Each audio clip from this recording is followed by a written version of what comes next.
The writing is on the wall for cornerback Jamel Dean. That and more on today's episode of Locked On Bucs.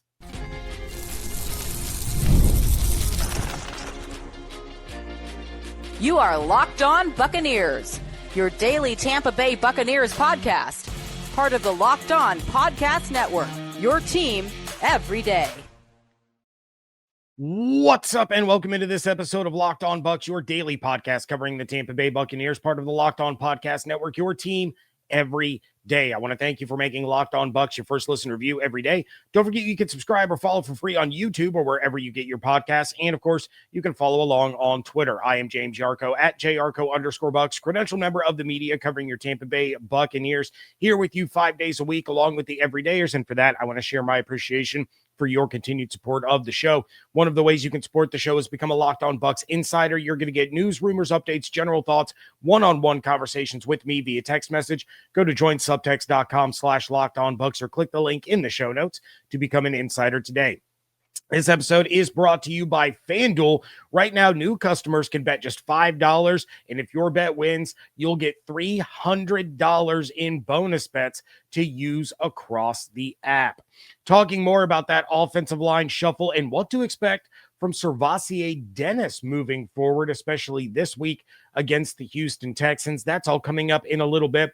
Starting this one off with my reaction to the Jamel Dean news about his restructured contract. So for those that didn't hear about this, Jamel Dean and the Bucs agreed to a restructured deal that would have Dean take an $8 million pay cut for this season, taking his salary from $12.5 million down to $4.25 million with an additional $750,000 in playtime incentives. So why would Dean agree to taking a third of his salary for this season? Well, there's a couple of things that go into this, and based on all reporting, Dean was very amicable during these talks and was fine with doing all of this, but the options were basically to take this pay cut or potentially be cut this late into the offseason when he wouldn't have had a lot of demand and wouldn't have gotten a very big contract. Now, what does Dean get out of all of this? He gets to become a free agent after the season instead of having another year left on his deal with no guaranteed money. He sees what's happening. He knows what's coming down the pike. So why not get out and try to find a team where you can start? I think this is a situation where Dean sees what the Bucs are doing, what direction they're going in with corners. McCollum just got that big extension. Morrison was not drafted to be a backup. So Dean is going to do his best to ball out this year, essentially as an audition for his next team, because he feels that he can be a starter in this league. And as much as he loves being in Tampa, he knows that being a starter just isn't going to happen here. I do think it also speaks volumes to who Jamel Dean is as a person. I know I'm certainly not shy when it comes to criticizing Dean's play, but he could have made a big deal about this when he was asked to take this pay cut. He could have refused. He could have demanded a trade right then and there. He could have held out. Instead, he was gracious in accepting what the Bucs wanted to do in exchange for just getting to free agency a year early. That's a solid move on his part. You can certainly throw criticism towards the Bucs for not wanting to honor that contract that they gave him in the first place, but I actually think that's a little short-sighted. Yes, Dean could have refused, said, this is what you told me you were going to pay me, this is what you're going to pay me, and he would totally be in the right. You guys know that I tend to take player sides in these kinds of things because you don't get to play in the NFL forever, so go out there and make as much money as you can while you can make it. But it's also no different when a player is holding out because he feels he's worth more than the contract he's playing on. He's saying, look at the Trey Hendrickson scenario. Look, I'm being paid this when I'm up here with these guys making $40-some million a year. Why aren't you paying me more? Again, you signed that contract, so you should also honor it. Yeah, it's a whole issue on both sides where regardless, you can see, both sides being in the right in any given dispute.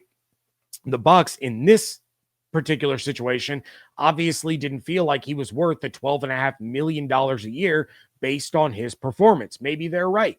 That's a lot of money for a guy who isn't always on the field and isn't always reliable. Dean has his issues. There's no doubt. He's not a shutdown, lockdown corner, and he's going to give up big plays. That's who he's been the last couple of years. That's why the Bucs used that second-round pick on Benjamin Morrison and a third-round pick on Jacob Parrish. They knew that the secondary, as it was constructed last season, was not good enough to be on a championship caliber defense, and that is the ultimate goal for this team. Since his rookie year, Dean has basically been somewhat pedestrian. An incredible 17 passes defensed in 2019, but since then, his most in a season is 9 back in 2021. He has 14 in all of his seasons combined since 2023. Now, he's off to a hotter start this year because 3 of those 14 passes defensed were against the Falcons in week 1. But then you take a look at 2 costly penalties that he had, and you get to the issues that we've been seeing when he's on the field. Costly mistakes at inopportune times. Look, this certainly opens the door for the Bucs to be looking in free agency or the draft yet again for another corner. You are losing some depth if and when Jamel Dean leaves after this season. And I've had a couple of people ask me, a couple of the insiders reach out and say, why didn't they just trade Dean instead? And here's why. At this stage, it's better to keep him, even if he's relegated to a depth role behind Morrison at some point this season, which we're all expecting even more now that they don't have the huge financial investment in him that they did this time last month. If Morrison or McCollum go down to injury, you want Dean as that first man up. You don't want the same situation that they had in 2024 where you're having to put practice squad guys as starters at outside corner because your depth has been completely ravaged. If you have a guy with as much starting experience as Jamel Dean that can go out onto the field and be your starter in case of injury, that's a good thing. It's worth way more to the Bucs right now than a 6th or a 7th round pick that they would have gotten for him is going to do for them in September and October and into January.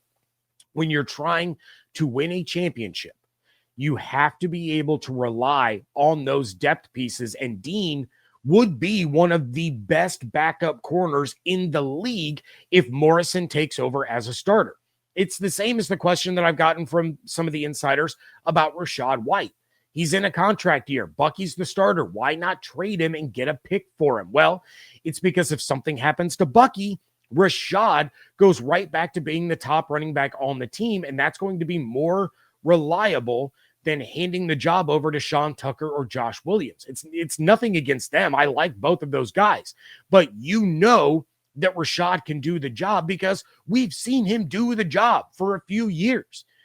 It wouldn't be out of left field if Bucky hadn't been who Bucky is, and Rachaad had been the RB1 all season last year and was the RB1 coming into this season. That was what we all kind of expected going into 2024. You're going to trust that the run game isn't going to take much of a dip. He's going to be a factor in the passing game. He's going to be able to pick up blitzes and protect Baker Mayfield. The depth is just too valuable to throw away for a day 3 pick right now. Absolutely, Jason Light could do something with that pick. We've seen him do it time and time again, but that's not going to affect the Bucs until the 2026 season. They have their sights set on a championship run in 2025. So having players with that much starting experience, that much production over the course of their careers, coming off of the bench to be able to provide reliable depth in case of injuries is so valuable at this stage in the game. If a trade had gone down in April or May, that's a completely different conversation because then you have the entire rest of the offseason. If a trade goes down in April, you have the draft to be able to mitigate that. You have free agency. You have trades that you can make before training camp happens, and you can start to build the team up and replace that depth. At this point in time, you want Jamel Dean on this roster, if nothing else, to have a guy that can come in and immediately start that you trust is going to be able to get the job done. May not be pretty all the time. There may be mistakes, but I'm going to take Jamel Dean coming in for Zion McCollum more than I'm going to trust Kindle Vildor or Tyreek Funderburk or any of these other guys that the Bucs have now or that we saw last season. The offensive line shuffle took everyone by surprise, but Bowles is confident in that decision. That is coming up next on today's episode of Locked On Bucs, part of the Locked On Podcast Network, your team every day. NFL season is here, and FanDuel is making sure you're ready for kickoff with a can't-miss offer. Right now, new customers can bet just $5, and if your bet wins, you'll get $300 in bonus bets to use across the app.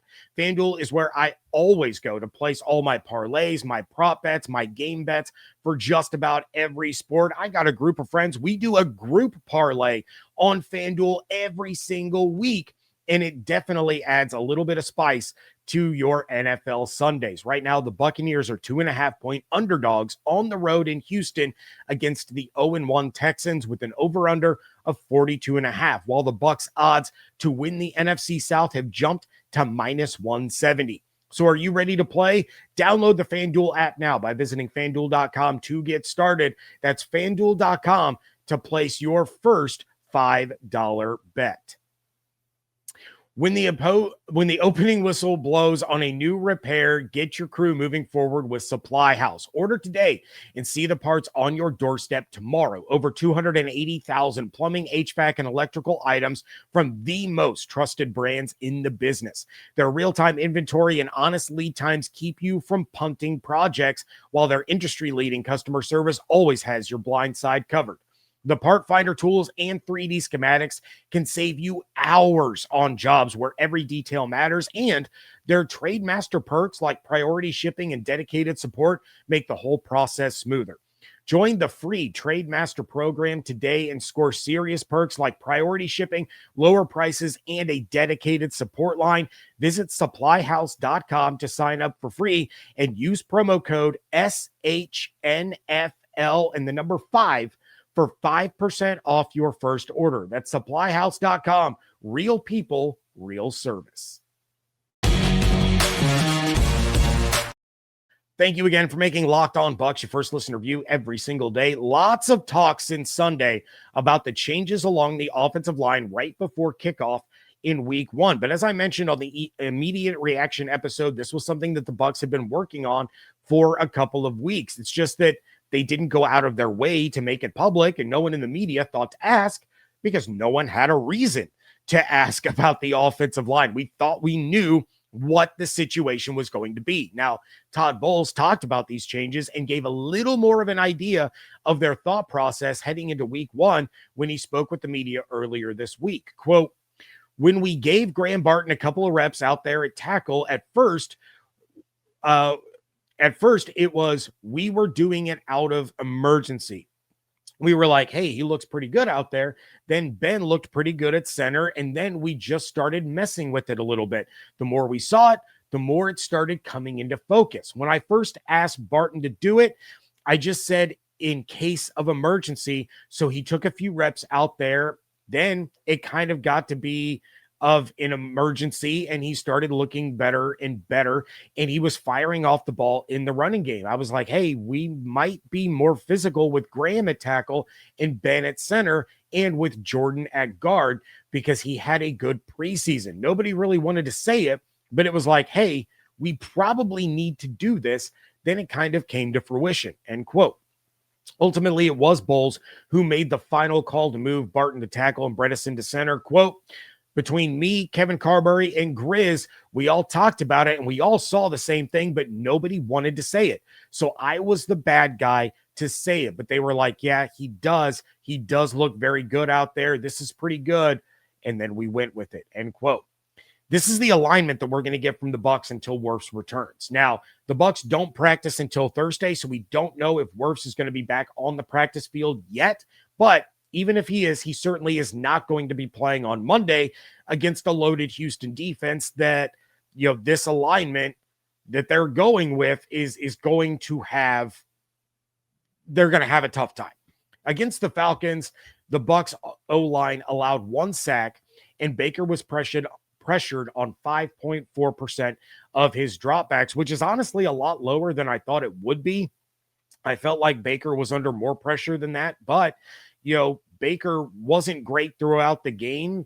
He was great when it mattered most. And that final drive, that Emeka Egbuka touchdown, that was when the Falcons really dialed up the majority of their pressures throughout the game to try and secure that win. And the offensive line that the Bucs had held up beautifully. They're going to have a much more difficult task on Monday. The Texans defense pressured Matthew Stafford on 18.8% of his dropbacks. That's almost 1 in 5 and nearly 4 times more than what the Falcons did to Baker Mayfield. So this offensive line is going to have to really step up to protect Mayfield. This is a rough matchup for the Bucs without Wirfs. Having the offensive line that played all last year, it already would have been a tough matchup. But I would have had a lot more confidence than I do now heading into Monday if we had the starting 5 that the Bucs are supposed to have. I know Barton was a left tackle at Duke, but he didn't have Will Anderson and Danielle Hunter coming at him when he was a Blue Devil. And then you have Sheldon Rankins and Mario Edwards Jr. coming up the middle, which is going to be really tough on Bredesen and Jordan. So that pressure is going to come from the front 4, while D'Amico Ryans is able to send blitzes in the same way that Todd Bowles does, and that is with anyone from anywhere. If this is the 5 that the Bucs felt were the best ones to go out there on the field, then I trust that judgment. If they feel like they're more effective with a practice squad guard and moving 2 starters around on the line over just giving Charlie Heck the start at left tackle, then my questions are this. Is Michael Jordan that much better than expected? Or is Charlie Heck that much worse? And how big of a mistake is it now, looking back, to not try harder to keep Justin School? I know they didn't think that this was going to be a situation that arose, and School left because he knew that he'd start the beginning of the season with the Vikings because of Christian Darrisaw being out. But you had to know that it was possible for Wirfs or Gedeke to get injured. This is the NFL. Players get hurt every single week. You had to know that it was within the range of outcomes for this team to have one of those starting tackles go down, and that you would need someone more reliable than Charlie Heck waiting in the wings.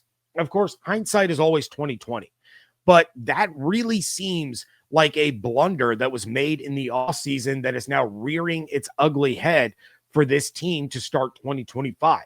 The next 3 games are absolutely loaded with talented pass rushers, and you're probably not going to have Tristan Wirfs for any of them. So instead of finding a backup that you felt you could honestly trust in that situation, you have now completely reshuffled the left side of the offensive line. And again, to their credit, they held up really well against the Falcons. Both of these defenses in week 1 only had 1 sack, and neither one of these defenses had a takeaway. Baker got away with a couple of bad passes that could have been picked off. Penix got away with a couple of bad passes. He had 2 interceptions dropped by Zion McCollum alone. So when you take a look at what Houston can bring defensively, just with their front 4, this is a monumental task for a makeshift offensive line where 2 guys are not playing the positions that they were either drafted or signed and given an extension to play. Barton is at his strongest at center. Bredesen is at his strongest at guard. But desperate times call for desperate measures. And if they are so hesitant to put Charlie Heck in at left tackle as part of the starting offensive line, if they feel that moving 2 guys out of their position to, a different position along the offensive line, just in order to keep Charlie Heck off the field, I would say that left tackle is already a huge need for this Buccaneers team heading into the 2026 season. Obviously, they're not going to replace Tristan Wirfs. That would be stupid. But You have to be able to find someone that you can trust to go in at left tackle just in case Tristan Wirfs goes down, because this is not a thing that they should keep doing. You drafted Barton to be a center. You gave Bredesen an extension to be your guard. That's where you want them. That's when they are at their best. Charlie Heck is going to be gone after this season for sure. We're only 1 week into the season, and I can already promise you that. What to expect out of SirVocea Dennis? That is coming up next on today's episode of Locked On Bucs. Mazda crafts cars for those who do more than simply move. Mazda delivers confidence with every ride with more IIHS Top Safety Pick Plus awards than anyone else. From footwork to breathwork, athletes sweat all the details. Mazda brings this same intention to how they craft every model. You can make everyday drives feel like anything but, from smooth handling to intuitive controls, and with all-wheel drive standard in every crossover SUV, you can drive with confidence through almost any season. Like our players, we sweat every detail because when you make every move count, impossible becomes irrelevant. Mazda, move and be moved. Wrapping things up here on today's episode of Locked On Bucs. Look, SirVocea Dennis definitely took his fair share of criticism for Sunday's performance. I was not shy about it on this show. I know plenty of other Buccaneers podcasts that said the same thing. Plenty of, media members on Twitter, fans on Twitter, articles written. I get it. He didn't look great. He was caught out of position a few times. He took a terrible angle on Robinson's touchdown catch on the Falcons' opening drive. He abandoned his assignment and allowed Robinson to get a key reception to keep an Atlanta drive going. But he also showed flashes of the player that we were hoping that he would be this season. He had a key tackle for loss, ended up with 2 tackles for loss on the game, finished with 10 tackles. He had a batted pass. So there's hope that Voss didn't show what he's truly capable of until later in the game. Bowles was asked about the struggles that we saw and said, quote, "It was up and down. Up and down. There were some plays he would want back from a mental standpoint. Physically, I thought he was very physical, especially in the second half. There were 2 plays in particular we'd like to have back on defense. I mean, it's the first game out.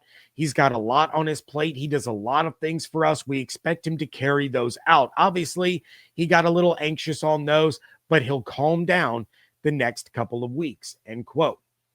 I don't think Voss was the only one that was a little anxious on Sunday. Baker, again, he took a while to settle in. Dean was anxious at times. There were a lot of players that did not look their best against the Falcons, but as the game went on, I think a lot of players really started to settle in and play better. Even Yaya, who had an overall solid game, he lost contain on a few plays, and it cost the Bucs. So what do I expect from Voss moving forward? This game against Houston is one where he really has an opportunity to shine. Chubb and Agumbawale are both threats out of the backfield to catch the ball, and so his coverage is going to have to be much, much better than it was against Bijan Robinson. Not only that, he has the chance to be a key piece for Bowles as a blitzer against arguably the worst offensive line in the NFL. That line, who is now down their starting center for multiple weeks due to a high ankle sprain, is going to have their hands full with Vita, Cansey, Reddick, and Yaya. That, in and of itself, is going to open up some lanes for guys like Voss, Levante, and Antoine to come in on blitzes and get free rushing lanes to go after Stroud. There is no way, I absolutely mean no way, that this Houston offensive line can handle Vita and Cansey with just one-on-ones. The amount of resources that it's going to take for them to block those 2 guys on top of the 2 very speedy and elusive pass rushers in Reddick and Yaya. It's going to be where Bowles can really start to take advantage and create a game plan to stay in Stroud's face all game long. They are going to knock him around. They are going to get sacks, and they're going to force him by him, I mean Stroud. They're going to force Stroud to either make really quick throws or really bad decisions. That's where Voss can, start to trend up. He's a capable cover linebacker, and we know that he's more than a capable blitzing linebacker. I don't think what we saw against the Falcons is what we should expect out of Voss, because we have seen better. We have seen him do much, much better than what he put on display and what he put on tape in week 1. But do not be surprised if Todd Bowles shows some looks where Voss appears that he's going to be dropping and sitting in coverage, but then comes on a delayed blitz while Reddick, who everyone expects to be pinning his ears back and coming full force towards the quarterback, is going to drop into coverage. We saw Reddick drop into coverage on more than a few occasions last week against the Falcons, and he did a good job. So it makes sense to do that again, or you can do it with Yaya so that the protection slides over to help and then is left waving in air while Voss has a clear lane to come up the middle. If we get the SirVocea Dennis that we saw after he returned to the game following his benching for a full 60 minutes in Houston, there's going to be a lot of people that are very happy with what they see. What the Bucs cannot afford is the wild inconsistency that he had against the Falcons that continuously gives Houston key conversions or huge chunk plays. Evan mentioned already that he expects the Bucs run defense to be stout in this contest. 114 out of their 265 total yards came on the ground against the Rams. Stroud might have gone 19 for 27, but he only had 151 yards with an interception, and he took 3 sacks. You turn this Houston team one-dimensional. You remove Chubb and Agumbawale from the equation. That's where you're going to be able to take advantage of the offensive line that just they cannot hold up, not only against most defenses in the NFL, but they're not going to be able to hold up against the players that the Bucs can bring. Vita Vea and Kalijah Kancey were already game wreckers in week 1, and they weren't even the ones going up against the weaker side of the Falcons' offensive line. So I expect a huge bounce-back game for SirVocea Dennis, because once he settled in, he was good. He was fine the rest of that game. You remove those mental mistakes from his play, you allow him to settle in. Again, this may be Voss's 3rd year in the league, but he has not gotten a lot of playing time because of the injuries. And I say it over and over on this show about the Bucs secondary. When they stop thinking and they just start playing, that's when you see them really take a huge jump forward. That's where Voss is right now. He has a lot of responsibilities. He's the play caller for the defense.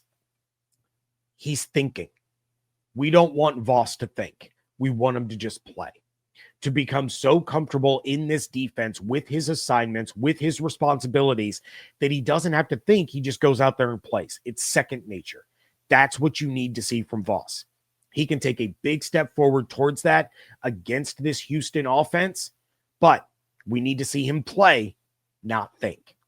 That's going to do it for this episode. Coming up tomorrow, we do have the crossover Thursday episode.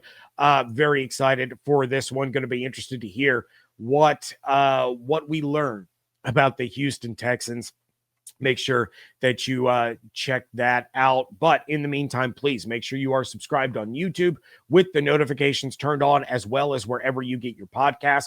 Follow on Twitter at Locked On Bucs, at @JYarcho_Bucs, Instagram and TikTok at Locked On Bucs at both of those places. Become a Locked On Bucs insider. Go to joinsubtext.com/LockedOnBucs or click the link in the show notes. If you want to support the show, but you don't want to be an insider, it's real simple. Like this episode on YouTube. Leave a 5-star review wherever you get podcasts. It does truly help other Buccaneers fans find the show. Hope you all have an absolutely outstanding day. Stay safe, stay healthy, fire the cannons. Want to thank you so much for joining me right here on Locked On Bucs, part of the Locked On Podcast Network, your team every day.